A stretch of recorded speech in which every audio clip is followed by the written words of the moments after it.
We are continuing in the introduction to the Zohar. We are in section 12 for those new.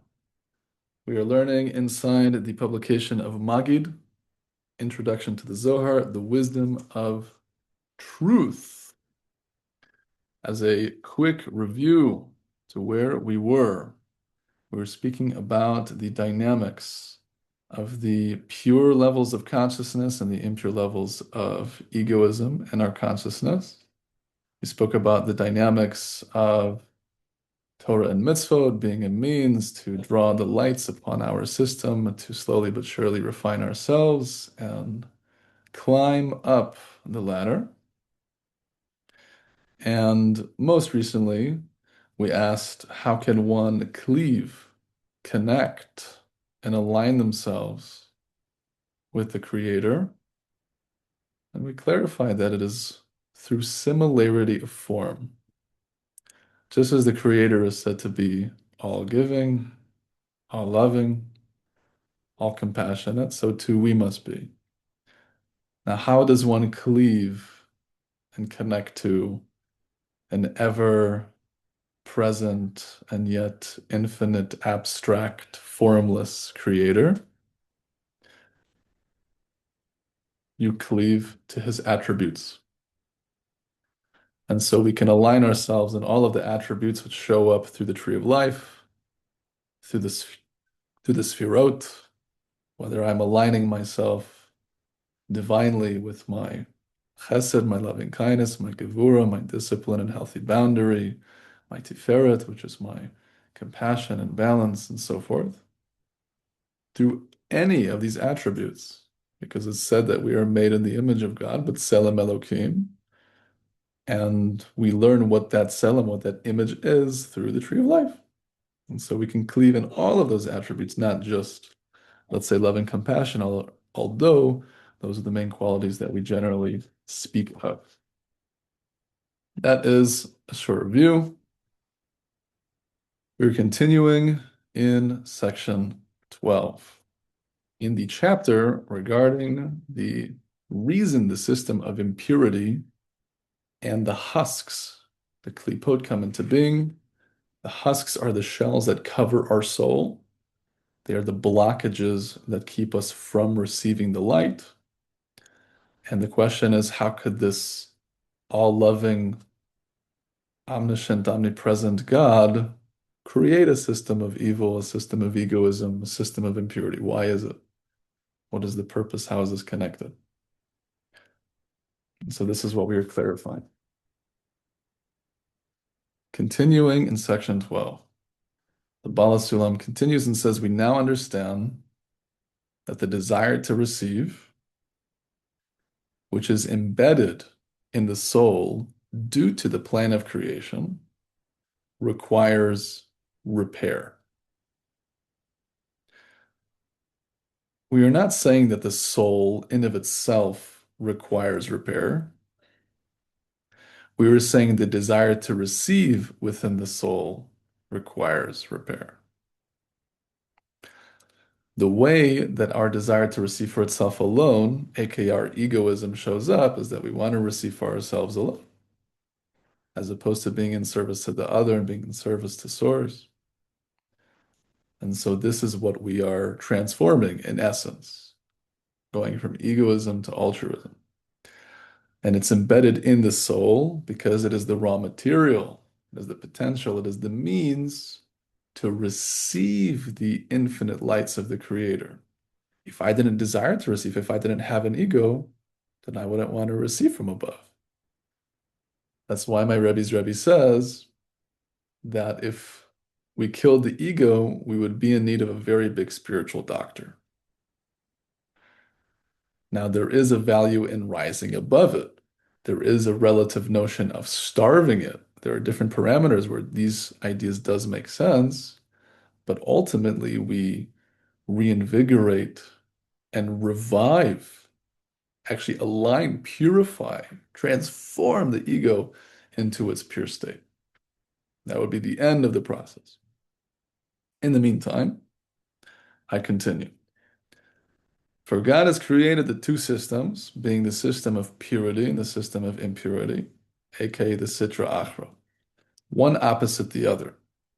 To clarify, purity is the aspect of giving, the aspect of altruism, and impurity is the aspect of egoism. So the Creator created the two systems, one opposite the other, to which the souls pass. Through them, they are separated into two aspects, the body and the soul, which become intertwined. The Hebrew here is mitlap shut, literally enclosed in one another. So the body, Kabbalistically, is a code word for the aspect of the desire to receive within the soul. And the soul is a code word for the aspect of giving that is within the soul. Meaning to say there was a soul within the soul, and there was the body of the soul.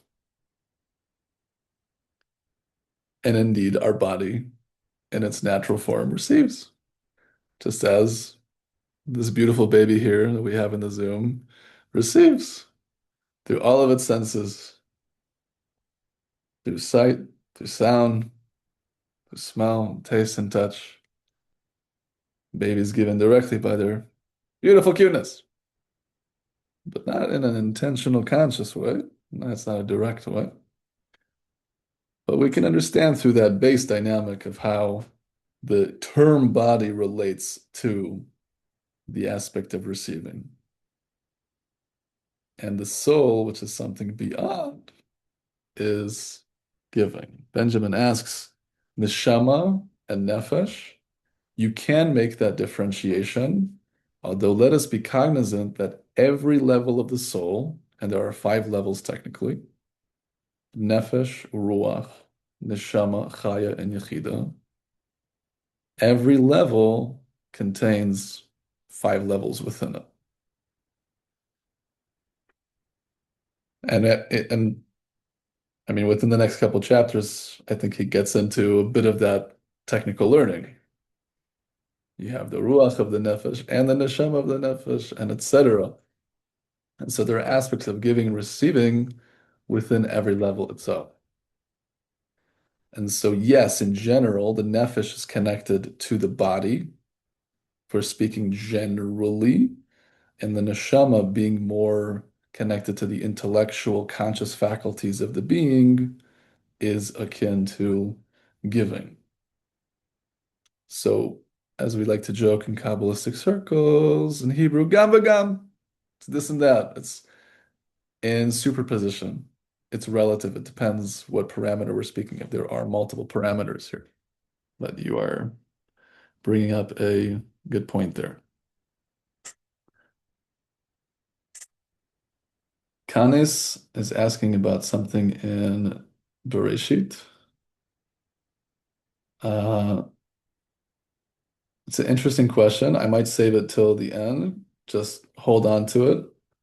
I don't see its immediate relevance to the subject matter at hand, but it's a good question nonetheless, so hold on to it. Continue the text.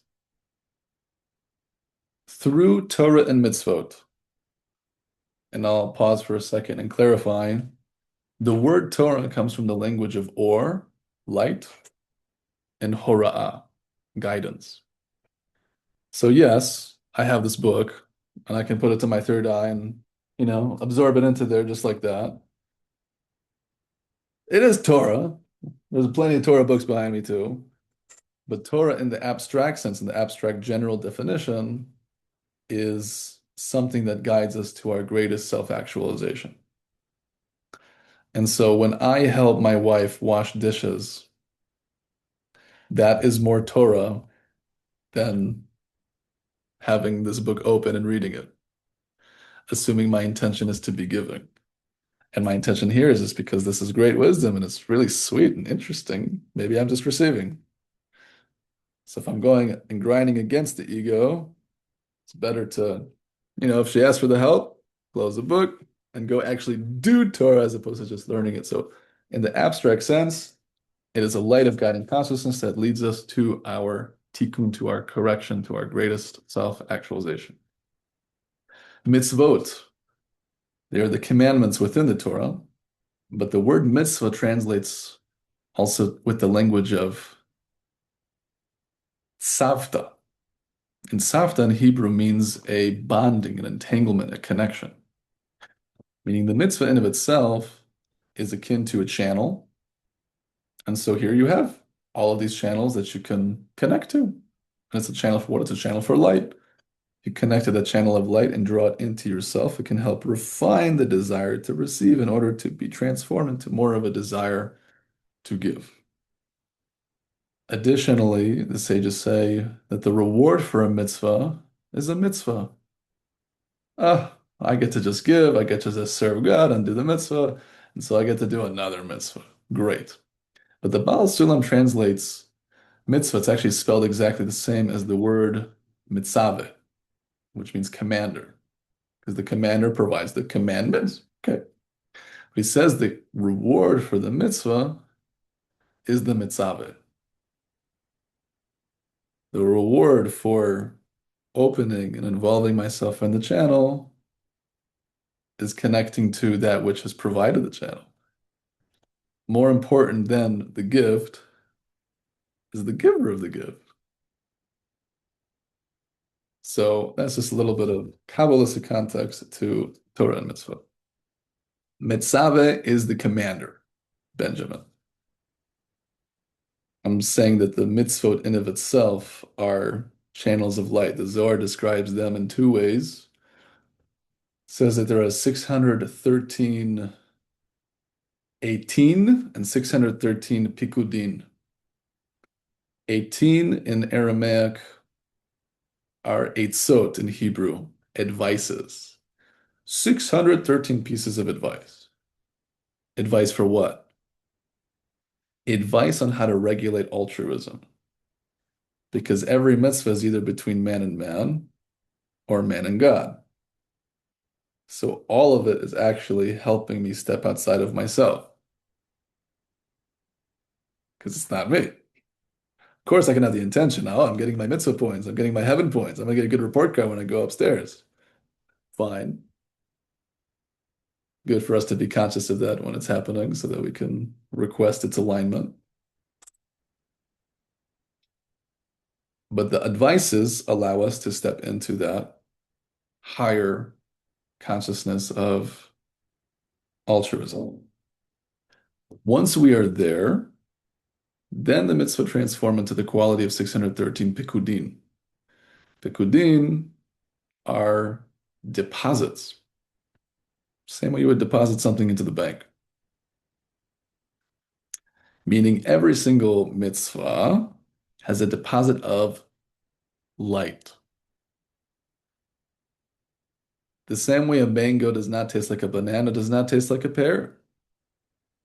And mozzarella does not taste like Gouda. Does not taste like, you name it, 1,000 other cheeses. So too, every detail and dynamic of my psycho-spiritual development, every detail has its own flavor. But those flavors are not revealed to us in full revelation yet. Because if it was, it would be so sweet. I would just be like this all day, right? I wouldn't go to the bathroom, I wouldn't eat. I would just be, infinite light. I love it. Yeah. So it's hidden from us for good reason. So those are the two ways that the Zohar describes the mitzvot, and that's why I say it's a channel of light, because it's a channel to connect first and foremost to source, to step outside of oneself and regulate the altruism, and eventually refine oneself enough where you can now receive the deposit that's actually within it based on the purpose of creation, because his desire is to give goodness to us. He wants to give us the infinite light. And so you take the advice first, so to speak, to be able to step into a position of consciousness to receive that which he wants to give. But we have to refine ourselves so that we can receive those big lights in a fitting, measured way, in a grounded way. Otherwise, you can get burnt.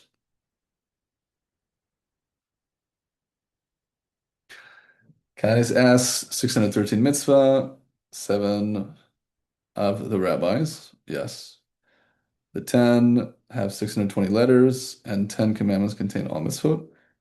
I did not know that 10 commandments have 620 letters. That seems way too many. It seems way, way too many. I mean, you could fit the 10 on mock tablets, in a synagogue.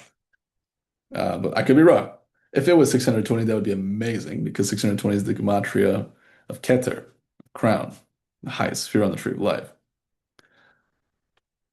The 10 represents, therefore, the 10 sefirot.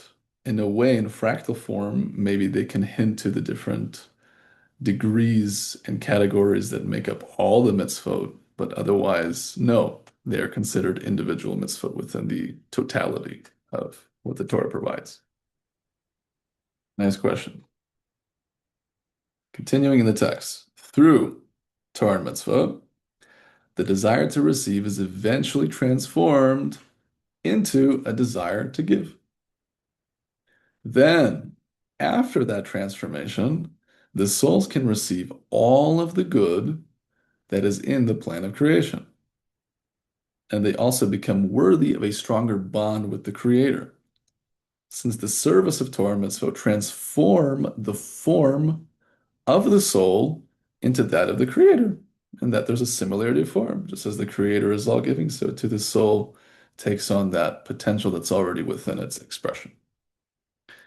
This is the last stage of repair because our bodies are desired to receive. Our egoism goes through these different stages of repair and stages of refinement until that ultimate giving nature within is revealed. Then there will be no need for the impure other side, which will be eliminated from the earth, and death shall be swallowed up forever. This is referring to the ultimate ascension and elevation of humanity's consciousness, where the notion of death, which is defined as being disconnected from the life of all lives. We define spiritually that life is being connected to the Creator and death is being disconnected from the Creator. And so the notion of death being swallowed up forever is really saying there will no longer be an experience of egoism that will separate us from our source. We'll always be plugged in. Channel will always be open. The Gamar Tikkun, the final correction. All of the service of Torah and Mitzvah, which was granted to the entire world during the 6,000 years of the world's quote-unquote existence. And I'll just preface for a quick moment that Bala Sulam is not a creationist and does not believe the world has existed that long. It is a term, a phrase. 6,000 years does not mean necessarily 6,000 literally, and that all numbers throughout the Torah are encoded language. Ones are connected to the level of Malchut, tens are Zeir Anpin, 100 is Bina, 1,000 is Chokhmah. That might sound Chinese to you. In any case, bear with me. 6,000, therefore, because it's in the thousandth place, it alludes to the highest level of consciousness that corresponds to Chokhmah, and the 6 hints to what the Eitz Chaim, the Tree of Life, calls the Vav Kotzvot, the 6 points, which refers to the 6 sefirot above Malchut, all meaning to say the lower part of the tree, not the upper sefirot, all meaning to say the lower part of the highest level. And that even in this finale of all of our elevation and ascension, we will still prefer to have a place of shade, to have a place of covering. We actually don't want the full light because we want some covering in order that we can continue to do the work. Doing the work assumes the work of what we call emunah, a certainty, a faith, a belief. Emunah is the belief consciousness. And so if there's full revelation, you don't need to believe. God's in your face. So there is a value to the covering in that even though it seems less, there's actually an opportunity to tap into an even higher consciousness based on the Emunah, because believing is actually higher than knowing. Although it does say in other places that in the end, that it'll all become one, that knowledge and belief will become fused. So when he says the entire world during the 6,000 years, the world's existence, the world, as we've spoken about in Hebrew, is olam. Olam comes from the language of ne'elem, hiddenness. All the spiritual worlds are hidden within us. They're just different states of consciousness. And so through the world's existence, meaning to say through the existence of all of the revelation of our inner work and the peeling back the layers and revealing the consciousness that's already within, we eventually achieve the potential, which is this pocket of time called 6,000 years, but it's also the potential of the vak of the chokhmah, this lower half, so to speak, of this highest level of consciousness. Very technical. I'm just giving some idea to just ensure that I'm not being judged for being a creationist, because I'm not. And Kabbalists are not, from my understanding, especially Ashlagian ones. In fact, there is an idea in the Talmud, perhaps there are different interpretations, that there was 974 generations prior to Adam. You do the math. So then what does first man mean? Perhaps the first individual with a consciousness of the absolute unity of the Creator, as opposed to the pagan traditions and deities and Sumerian gods and anything and everything you could imagine. If you want to get ancient, you want to talk about Atlantis, you want to talk about these conspiratorial places, anything you want.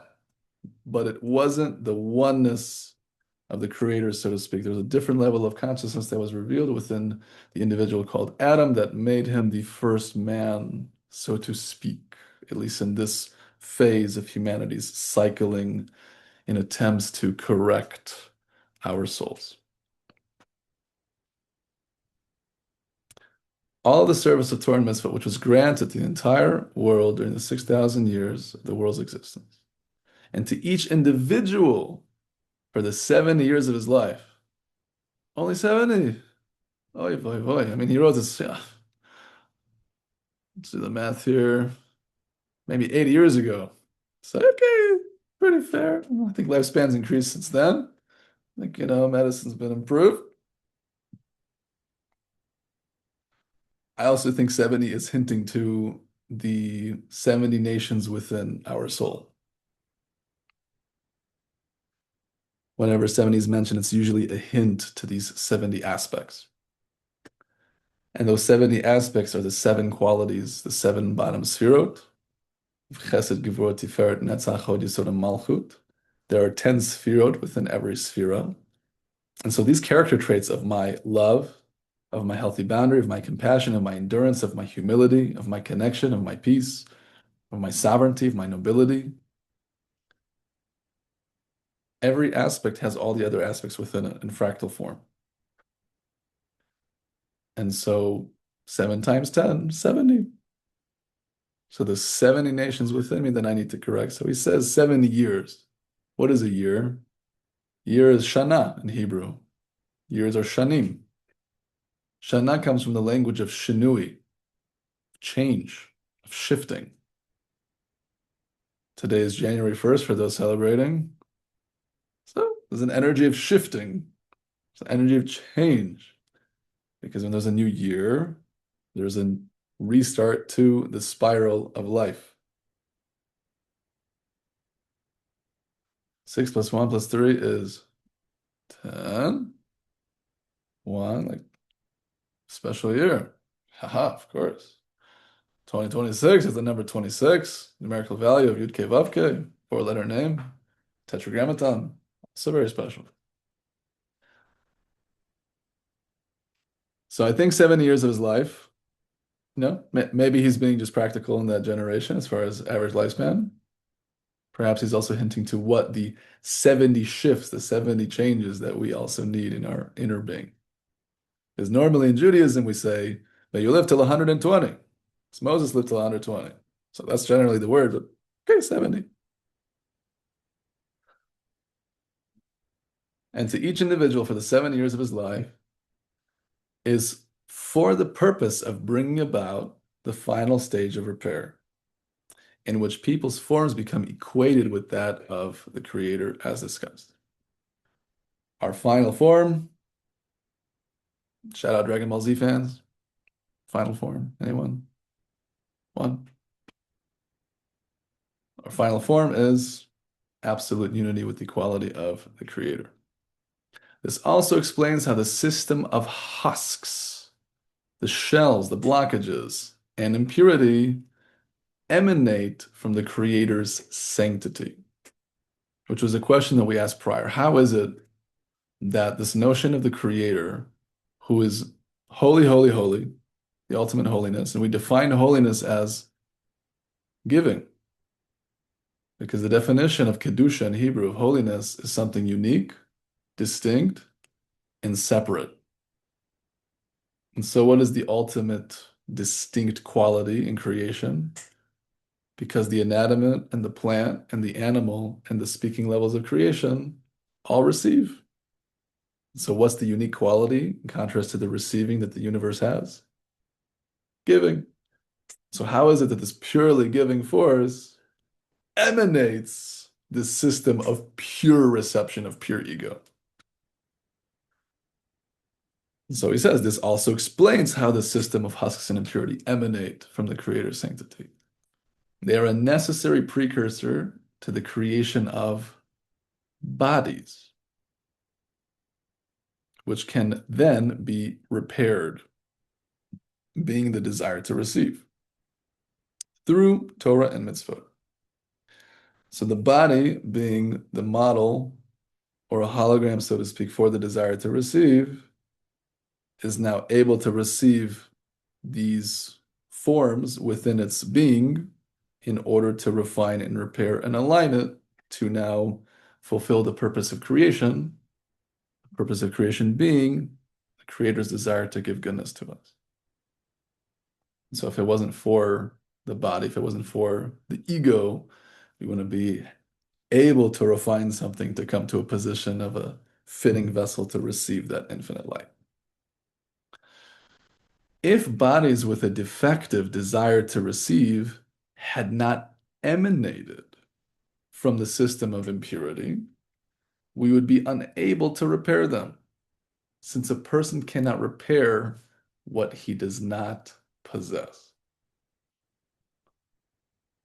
I can't fix what I don't have. Now, the English translation is interesting. One does not possess, meaning to say it's something that I have within me, but it is not me. And the Hebrew is that. It says, Ma she'en bo, that which is not within him. Just because it's in me doesn't mean I have to identify and define myself with it. Yes, I have a desire to receive. Yes, I have an egoism, but it doesn't take away from my essence, which is unconditionally valuable, perfectly good, and eternal. Its purpose is in every moment. Now, I am given the mechanism in order to repair so that I can reveal more of that essence which already is. And if it wasn't for its root being in the impurity, so I wouldn't have the opportunity of doing the work and having the free will and not having a bread of shame, because the Creator created the system in such a way where I do put in my best efforts so that I can experience the sweetness of putting in the work and refining myself and tasting the lights. Could have just created me as a fitting vessel to create the lights, but that would be an angel, and he didn't want to create angels.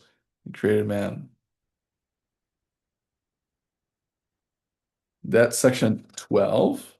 The next is chapter 2, the repaired desire to receive. Any questions so far? Comments? Concerns? Random dance parties. Oh, it's my Gregorian birthday. It's not my Hebrew birthday, but it's my Gregorian birthday. Wishing everyone abundant blessing, success, and goodness in all of your endeavors. Okay, here come the questions. Whew, whoa, ah, oh. Why do you think that we should repair if God has everything? You're asking me personally? Why do I think we should have a tikkun? If the Creator has everything, are you asking maybe what does the Creator need us? Why do we need to tikkun? Okay. The Creator wants to give goodness to us. And so the root of pleasure is in free will. It's in choice. It's the fact that I can choose that gives me pleasure. If I didn't have a choice, I doesn't matter whether I'm repairing or not. I'm just an animal operating on instinct. But I have free will. The original source of free will, I don't want to get too technical. In the original Sphirot, within the Ein Sof, within the infinite, the desire to give goodness to creation, there was Keter, Chochmah, Bina, Tiferet, and Malchut. The Malchut is the vessel to receive the infinite light, the last sphere on the tree of life. And the Malchut was incepted, inspired, impressed by the light within her. And that she wanted to be like the light. She wanted to give like the Creator. If someone gives to you and gives to you and gives to you, you might be inspired to reciprocate and maybe give something back to them. And so too, this infinite vessel was inspired to emulate the Creator in the way of giving. And that's what Bala Sulam says was the Tzimtzum. Some translate this original constriction of the infinite light as being God made a choice and removed himself and made some empty space and then filled it with creation. But then other Kabbalists clarify this notion of Tzimtzum lo pshuto, that the Tzimtzum should not be understood in that literal interpretation, because even this seeming chasm or vacancy of the Creator's light is actually all encompassing with the Creator's light. It's just the mode that seems to be that it's gone. My point is just to come full circle, is that the Malchut, even though she was incepted, it was, the Creator's master plan. He puppeteered it, but the vessel still made a free choice, so to speak, to empty herself of the light. Why? She was already perfect. Everything was fine. The princess was in the castle. But the princess wanted to leave in order to earn it. She wanted to build herself 0 to 100. So she emptied herself in order to draw the light back into herself with a different desire, because her desire in the Ein Sof was receiving to receive. The Baal HaSulam says that it didn't remove her from the light. It wasn't a dissimilarity of form, and it's not something we can understand. He says it's a pella, it's a wonder, because this is before space and time. This is in the infinite, like it's totally abstract. But she wanted to be giving, but she understands her base quality is receiving. So now, after she empties herself, now she chooses to receive in measured form only when she has the intention to give. I'm receiving in order to give to the Creator. I'm giving the Creator joy because I know He wants to give to me. You go to a friend's house, they've made you a soup. This is Balsam's famous example. And maybe you feel this kind of initial shame for a free gift. And your friend says, I've made you soup. Eat it. You say, no, I'm okay. And you're actually very hungry. And the friend says to you, no, no, listen, you are actually receiving this light. Like you're receiving, you're actually giving to me. You receiving the soup, you're giving to me. I made this for you. He said, I made you the soup, but I'm the receiver here. I'm getting the pleasure because I'm giving to you. So choice is the root of pleasure. The Malchut decided to empty herself in order to come to not perfection. Baal HaSulam calls it super perfection. He calls it jewelry, adornment.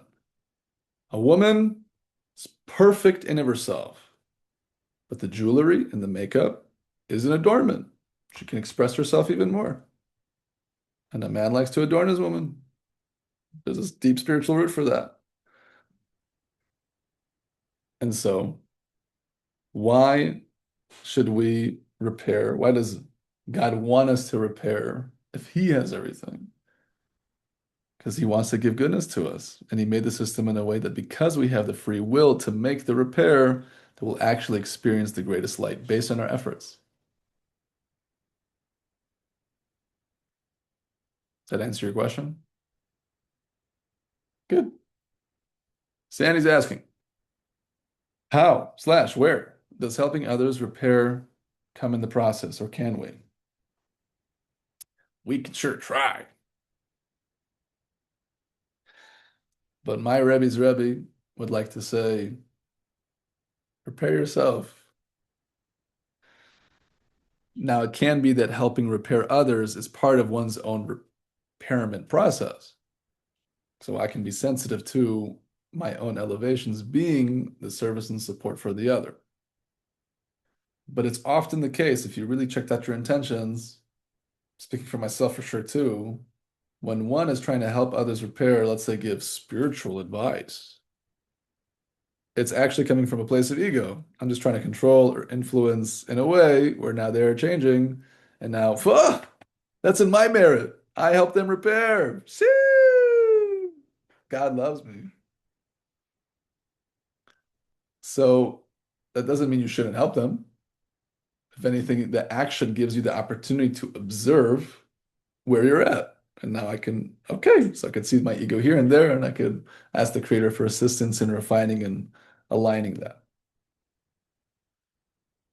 Additionally, when the Baal HaSulam finished his tikkun, he reached the highest level of consciousness at 24 years old. He has many diary entries of the experience. It's something very unique in Jewish literature and Kabbalistic literature.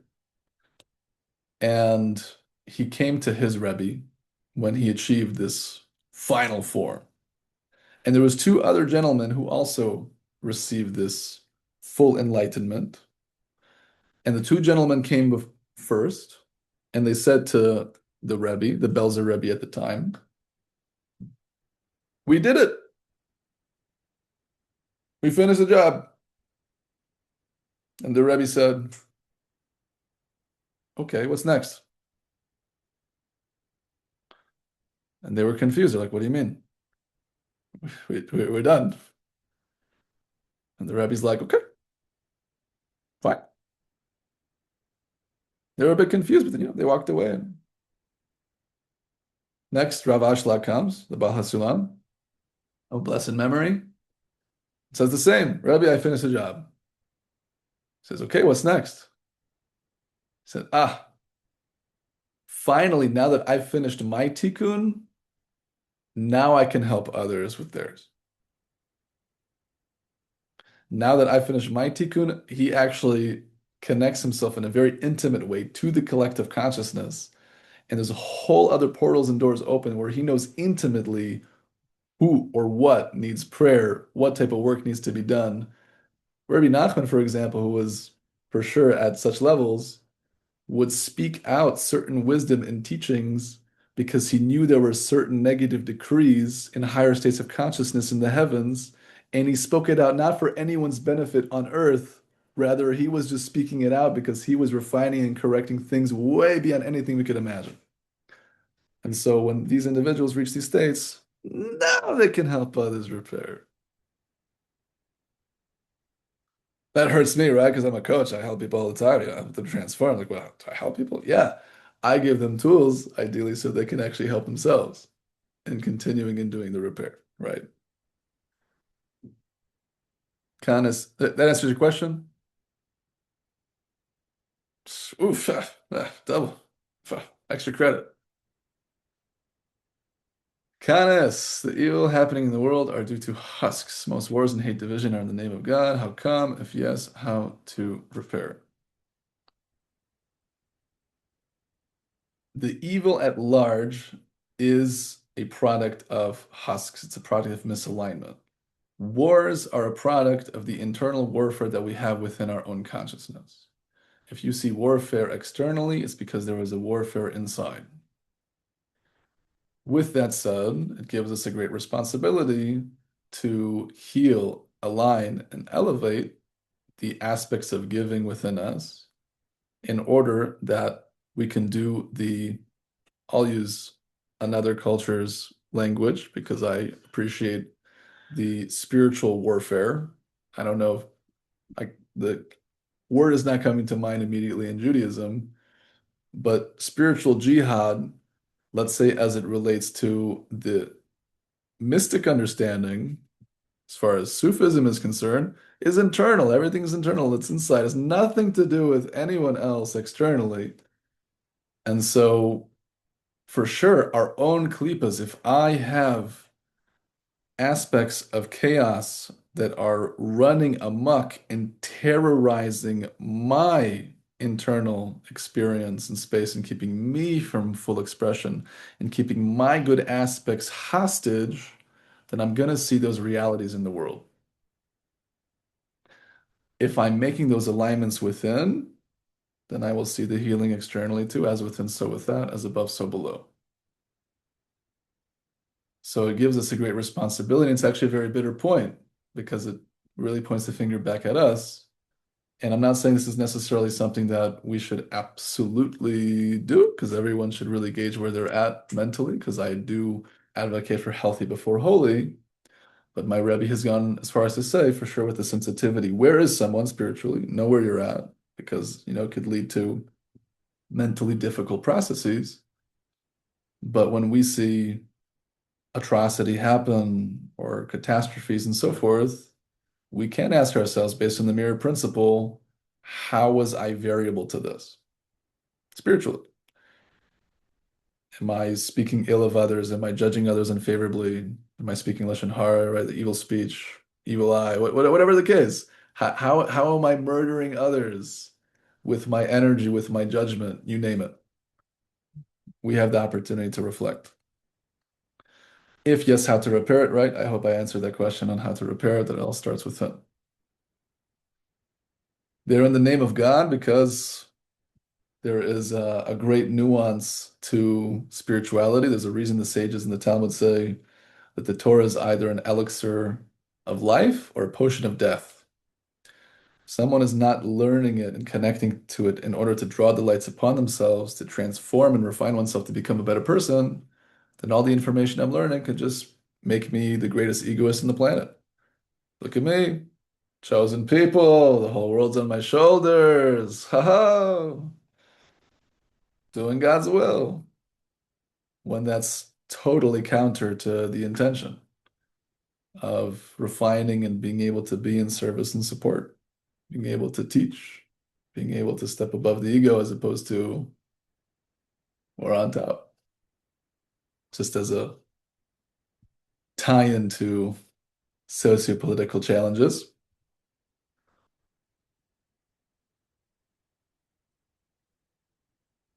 be a power of example for sure. What was the price they paid to reach the state, finish it up? Oh, thank you. That was the end of the story. I forgot to tell. Those two guys who said we finished the job and didn't have anything further died within 2 weeks.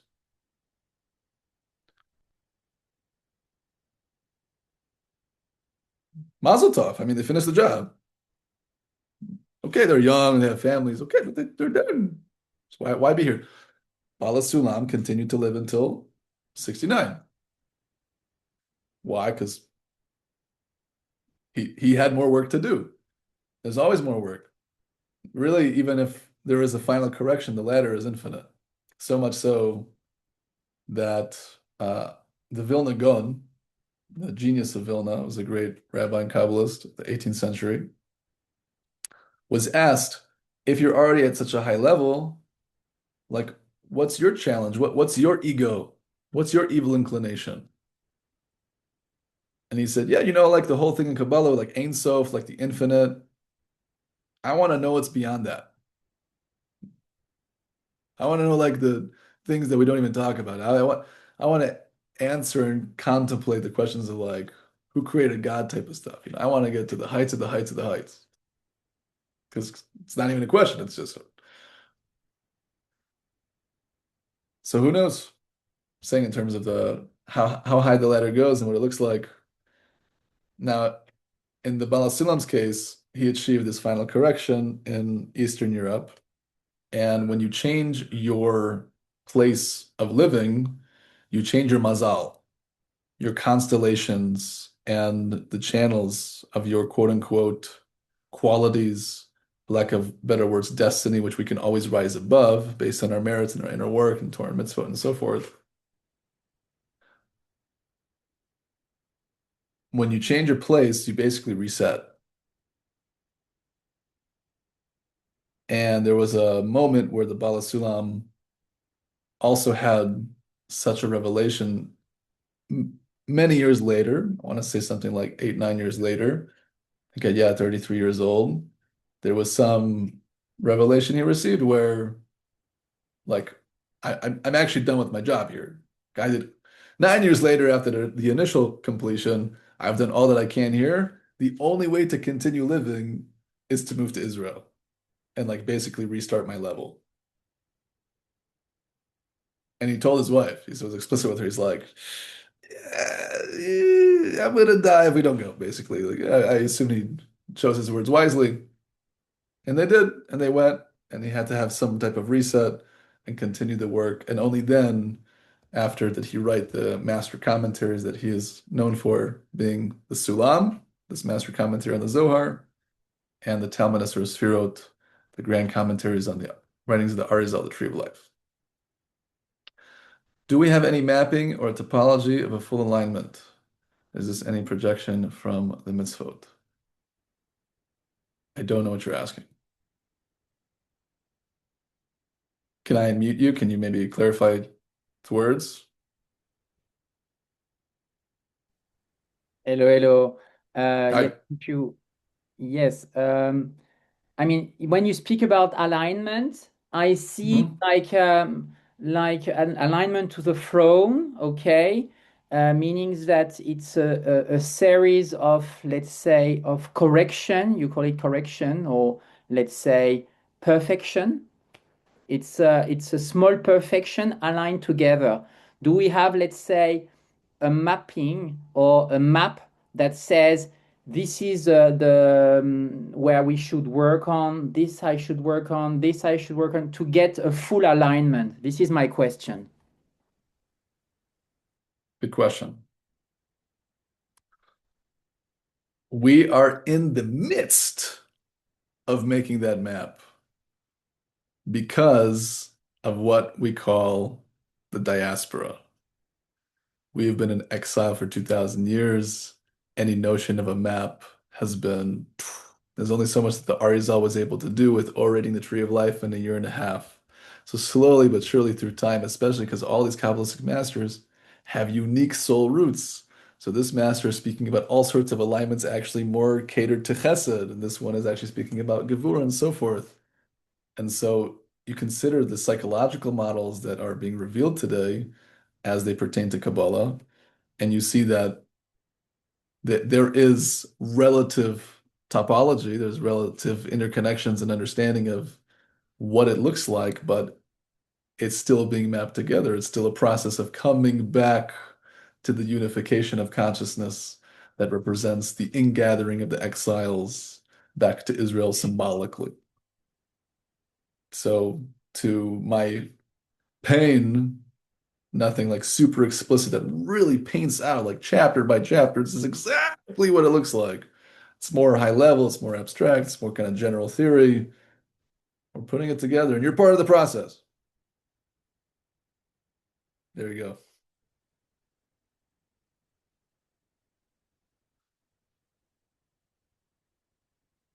In the tradition, the greater Elijah or Enoch were taken away by a heavenly vehicle, or so they became heavenly vehicles. They became Merkavas themselves. Now, as far as an interpretation within our inner consciousness, as opposed to maybe a surface level image of Eliyahu or Yanoch flying up to the heavens in a fiery chariot, that these aspects are within us and that we are to gauge what does it mean that my inner aspect of Eliyahu and my inner aspect of Yanoch are ascending, and how do I allow them to reach to a level of alignment and refinement to ascend. Generally, Eliyahu corresponds to the revelations of Kabbalah. That is why traditionally it's said that the major Kabbalists through history have had revelations of Eliyahu. He's come to teach them, he's come to transmit and download the wisdom, whether it's Rabbi Shimon Bar Yochai in the cave, or it's the Arizal in the little room in his shul. Plenty of stories like that. And even if there is an experience of consciousness that such masters were in higher states and were able to interact with these aspects within their soul, meaning to say, as opposed to interpreting it as a separate entity, Elijah the prophet is now an angel and is outside of me. The Bala Sulam says each and every one of our souls holds the entirety of the Ein Sof, the entirety of the infinite. And so technically all souls through all of history are included within each and every one of us. And so if a person is in a meditative state and communicating, let's say, with a soul, are they speaking to that literal soul? Or are they speaking to the aspect of that soul that is found within theirs because they hold the entire picture? That's how the Baal Sulam understands it, that you're speaking to the aspect of Eliyahu or Enoch within you. But maybe there's a deeper question as far as like you're saying the greater individuals were taken away. So you're saying when a person like makes their tikkun, so to speak, here you go, fiery chariot, you're off. I hear.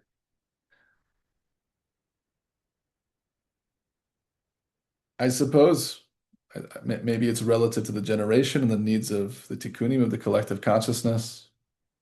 They are taken away for this purpose. Perhaps taking away a great master actually causes such a lack that inspires other souls to do deep work and elevate more than had the master stayed. And that's why there is such an idea in the Talmud that indeed the Creator actually takes away the righteous first in order to inspire the others to deepen themselves. Because when you have such a lack of light, take away this big light, now my vessel is bigger, now my desire is bigger, and so I desire to climb even higher. Could be that the dynamic is different, and Bala Sulam finished 24, still had some other dynamics, stayed till 69, wrote at the end of his life, from 59 to 69, when he actually wrote the Sulam, 18 hours a day, writing 18 hours a day with carpal tunnel syndrome. I mean, he was known to sleep 3 hours most of his life. But he said if he had all the time in the world, he would have written at least 1,000 volumes, easily. He was only meritorious in those 10 years, 18 hours a day, obviously minus Shabbat, 21 volumes.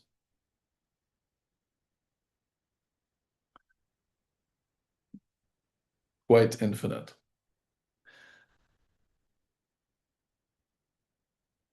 Modeh yes, the soul returns because the mission continues. Absolutely. Can you talk about the hard problems of consciousness and how is consciousness related to Ein Sof? Consciousness is rooted in Ein Sof. Ein Sof is akin to the consciousness of the Creator, because Ein Sof is also called Machshava Tabriya, the thought of creation, which is the desire to give goodness to us. Ein Sof is just the desire for the Creator to give goodness to us. The infinite is a thought of the Creator. Meaning even infinity is a concept that the Creator created. The Creator is actually beyond infinite, for lack of better words. Is receiving in order to bestow our consciousness focused on the Creator? Like if we were eating or walking, bathing, work is being done, but mind is attached to God, as our intention is our conscious focus. For sure, you do your absolute best. You eat, I'm receiving the food, I'm enjoying the pleasures because I know that the Creator wants to give me this pleasure, and I'm giving pleasure to Him by eating. I am taking the fuel and the energy from the food so that I can be in the best service. I'm receiving the fuel in order that I can give back and be productive in society. I'm receiving the bathing because I am always before the King of all kings and he wants me to be fitting because I'm also royalty. I gotta be fresh. I don't want to cause, based on the principle of loving the others myself, I wouldn't want to smell someone stinking next to me. I want to be clean. I want to bathe. So many intentions that you can have. For sure, you can play with it. See reality. Work, yeah. You're receiving the income in order to give back, serving and supporting your family, your community. You have your philanthropist efforts and so forth. All the above. Everything has the opportunity ultimately to be refined in intention, assuming it's aligned with the system. Right? There's a system in the Torah of the don't do's and the do's. Some things you just can't do with a good intention. You have your type of Candace Owens out there who are quoting, old Kabbalah cults and saying that the Kabbalists like to put on their phylacteries and do all these types of holy things and then sodomize people. And that cult actually existed. Now, that's not an example of what we actually believe or what, this tradition actually is. Point being, that is a Shabbatian philosophy. And the Shabbatian philosophy is everything's everything's full game, everything's allowed. Let's sin maximally and then let's repent afterwards. Let's create the biggest vessels through suffering and then draw down the greatest lights, which in their corrupted thinking process was a form of, yeah, let's just receive to give. Creator wants to give to it. Let's just do it. Well, we have to refine ourselves all the way. Oh. Yes, even I can do all these very strange or horrendous things and receive to give. No, right? So there's obviously healthy boundaries here.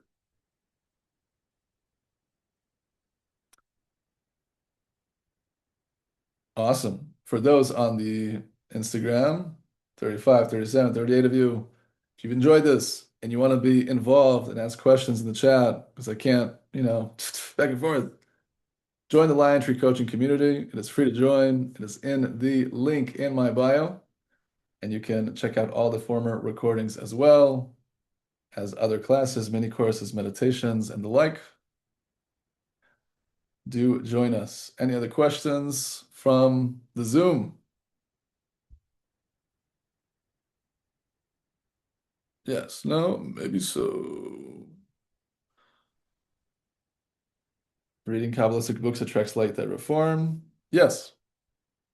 Is Torah a book which can do that? Yes. Depends on your intention. You can read even just the 5 books of Moses, the Torah itself, and have the intention that you are drawing the lights upon yourself in order to refine your desire to receive, to transform into a desire to give.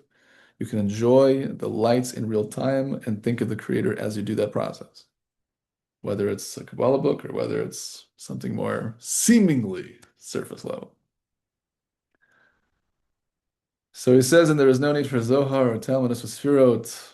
The Arizal says, and this is someone who had multiple levels of prophecy and certainly finished his soul at a very early age as well, that throughout our lives, every aspect of Torah interpretation, which is called the Pardes, the orchard, there's the Pshat, the Remez, the Drush, and the Sod. There's the simple surface level understanding. There is the hint, there is the metaphoric, and then there is the secret, which is correspondent to Kabbalah.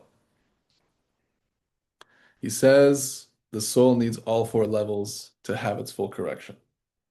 Now, it could be there are dynamics where in past lives I have had great strides in the first 3, and maybe in this lifetime I'm actually prioritizing the inner, the Kabbalah, which is probably true for most people who feel connected to this wisdom, because it has never been revealed more than it ever has been. Obviously, this wouldn't even be possible, 100, for sure 100 years ago, even with a Zoom and just internet, everything. The revelation is here. It's out in the open. Everyone's learning it. All peoples, not just the Jewish people. This is a universal wisdom. Everyone can benefit. And so, because of the fact that it is revealed, and because of the fact that there is objectively more learning of it in the world, it is a sign that there have been other parts of Torah that have been well received in our past lives, and there is a greater prioritization of this final light that we need to download into the system to finish this job as a collective consciousness. And he does speak about that towards the end of the book as well. Kindness, there's so many questions. I love it. Questions are great. Schematria is sod level, the secret level. It's more like the hinted level, generally. Life and sin has the same gematria, Messiah and serpent has the same. Correct. Sometimes gematrias say that these two are connected. Sometimes they're connected by being completely contrasting ideas. Yes, all the above. Thank you guys so much. Wishing everyone abundant blessing, success, and goodness in our endeavors. If you enjoyed, I hope to see you next week for the class again. And feel free to take advantage of the founding member discount for our premium and VIP group. There is just under a week left, so you can join our group coaching calls on Sundays, 10:15 a.m. Eastern Time. I'll see you inside. All the best, guys. Shalom, shalom.